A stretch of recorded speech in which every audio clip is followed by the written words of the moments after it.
Hey guys, it's Siobhan with The Kitty and Beyond. Welcome back to my channel. Today I wanted to talk about highly sensitive people and anxiety. And a lot of the times these two go together. Sometimes they don't, but oftentimes, and in my own personal experience, they do. So what is a highly sensitive person? A highly sensitive person can be somebody who is very easily overstimulated. So their brain is naturally more aware of stimuli. They're processing more stimuli constantly. And so they get tired or overwhelmed very easily. So there's lots of different traits of this. And a lot of them culminate in anxiety. So when people have anxiety, it's because they're overstimulated or because there's an underlying fear response in the brain. So high sensitivity can also be at an energetic level, not just a mental level, although the two are correlated, where energetically your feelers are out, and so you're constantly picking up on energetic input the same way that your brain is picking up on conscious stimuli, such as noise, what you're seeing, what you're hearing, and then your body is picking up on what it's feeling, and your energy body is picking up on what it is sensing. And so it's basically like you have your radio dial turned all the way up all the time. And that uses a lot of energy because you're constantly processing more than the average person. And when I say average, I don't mean that as a judgment. I just mean that there is a percentage of individuals who are not highly sensitive, and there are a smaller percentage of individuals who are. And biologically and evolutionarily speaking, these highly sensitive individuals are a part of protection for the herd. So if we think about this in the terms of animals, you could see, certain species being more sensitive, or there would be more sensitive individuals in a specific herd. So let's pretend that we're talking about deers here. So there would be a number of deers that were happy going about their business, eating the grass, socializing, butting each other in the head with their horns, or preoccupied with reproduction. Then there is a smaller percentage of deers who are very alert, very attuned to their environment, and constantly scanning for danger. So it's necessary to have both because you do need to have territory, you do need to have reproduction, but you also need to have safety. And the deers who were more highly sensitive would alert the rest of the herd that there was potential danger and they would have to move. So it's the same thing with human beings. But the thing is that we live in one of the safest times on our planet. We're not going around hacking each other to bits with swords anymore. And there is still violence in the world that we all know. We're all aware of that. But on a regular basis, and in especially first world countries, we don't have to worry about getting killed every time that we leave our house. So this fear and this oversensitivity is actually unproductive. And because we don't live in large herds anymore, it really only affects us as an individual. So how do we deal with this?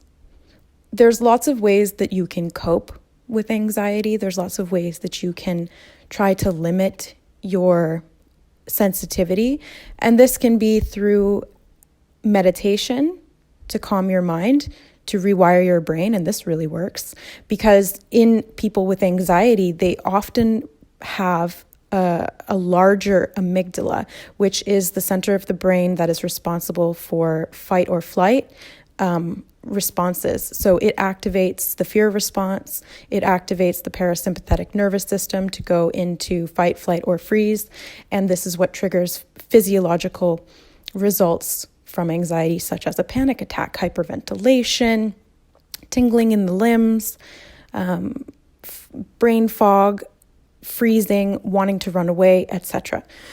So there's also other ways that we can deal with it through, avoiding situations where we would feel overstimulated. So going out into large groups, public situations, putting ourselves into uncomfortable situations like that would cause fear, such as public speaking or anything like that.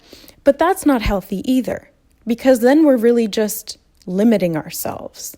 That's not a healthy coping mechanism, but it's the one that most people turn to as highly sensitive people, because it's really the only thing that they can do to limit overstimulation on a daily basis, other than meditation, which is more at the root. So what else can we do? Well, we can start to look at the cause of our fear. So we can start to look at why we have this anxiety in the first place. And if it's something that is coming from a biological response, or if it's something that's coming from an emotional response, and then the root cause of that. So, for example, people who went through traumatic experiences in their childhood, or individuals who were neglected, were abused, anything like that at any point in their life, and it doesn't have to be childhood, these things can develop at any point, they're more likely to continue that fear response even after the initial aggression, neglect, or abuse is over. Because the body, especially if the abuse was repetitive, the body and the brain will adapt to that environment, essentially. And if there was a negative environment, the body and the brain and the energy, because it's all connected, will adapt. So we go through life responding the same way to something that is not trying to harm us as if it was trying to harm us. And our defense mechanism is to send our feelers out even further. It's to turn up the dial and rip it off, because we're trying to sense for danger, and we're constantly at a subconscious level feeling as though there is danger around. So if you struggle with anxiety, or you're highly sensitive, you've got to ask yourself, do you feel safe? Do you feel safe in your body? Do you feel safe in your environment? Do you feel safe in your relationships? These are the questions to look at. These are the things to get to the root cause of why anxiety is presenting itself to you, because it's just a symptom to let you know that there's something underlying. And highly sensitive people, they get anxiety and then they turn their dial up because they're scared, right? So it's a perpetuating cycle. When you experience fear stimuli, you turn up your feelers. You want to make sure that you're sensing, like, so for example, I'm going to put it into practical terms for you. A person who's not highly sensitive goes to the grocery store. They just walk around, they get their groceries. They're kind of looking at stuff, but they're not feeling overwhelmed. They're not feeling afraid. They're feeling confident in themselves. They're really just thinking about what they need to get, and that's it. Boom, done. They leave. No problem. A highly sensitive person or somebody with anxiety will go into the grocery store and immediately feel overwhelmed. There's things everywhere. There's so much to look at. It's loud. There's music. There's people talking. You can hear the sounds of the carts. There's constant stimuli. And so this creates a fear response. And the fear response itself says, let's put our feelers out even further so that we can sense to make sure that there's no danger, to make sure that we're not being followed, or somebody's not looking at me and thinking of kidnapping me or something like that. I mean, that's a bit extreme, but at a subconscious level, this is what's happening. And you may not realize this consciously, but that's why the sensitivity is there. It's to let you know that there may be danger. And the anxiety presents as a fear response from danger or potential danger. And so we leave the grocery store completely overwhelmed, completely overstimulated, and exhausted. And all it was a simple trip to get food. And so there's other ways to deal with this, but I've found for myself personally that the easiest coping mechanism is to get to the root source of why I'm feeling unsafe. And for me, that has been something that I'm going to continue to work on, but I've already started to see results from that. And learning about how the mechanisms in the brain affect the body, and then not being afraid of being in my own body. So for those of you who struggle with anxiety, look to your fears. Look to the things that make you feel unsafe, and then work from there. Try to find a way to communicate with your body, to communicate with your mind, to, parent yourself, essentially. So take responsibility for your reactions, because you're the one who ultimately is the only one who's in control of that. Nobody else can come and change that for you. You have to look at it for yourself, and you have to be the one to change it. And that's difficult when you're highly sensitive, especially when it's gotten to the point where that's just how your brain functions now. Your physical structure of your brain has adapted to live like this. So yeah, it's difficult to change it back, but it can be done. We do have neuroplasticity. We do have very highly adaptive neural functioning. So when you decide to tell yourself that there's nothing to fear and affirm that to yourself through repetition, it will filter its way into the subconscious mind and therefore be reflected in your energy as well as your physical brain structure and your biological responses therein. So I really, really hope that this can shed some light on why highly sensitive people often suffer from anxiety, and how we can change the stigma around it and how we can change our physical responses.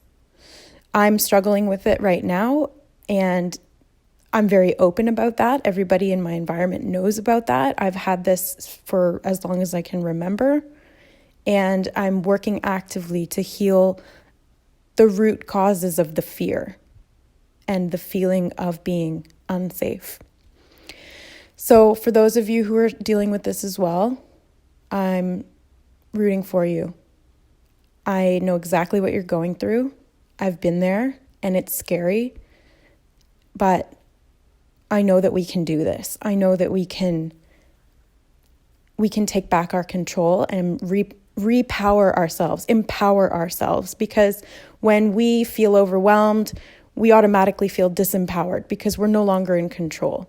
Our body takes over, our mind takes over, and we have to hide away, and that's no way to live.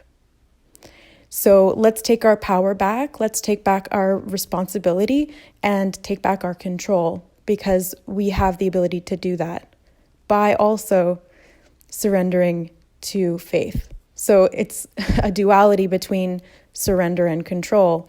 But of course, that's how all things are. There's always a dichotomy as a universal truth. So to gain back our control, we have to surrender to faith, knowing that we will always be safe. No matter what happens, we will always be safe. Physically, mentally, emotionally, spiritually, we will always be safe.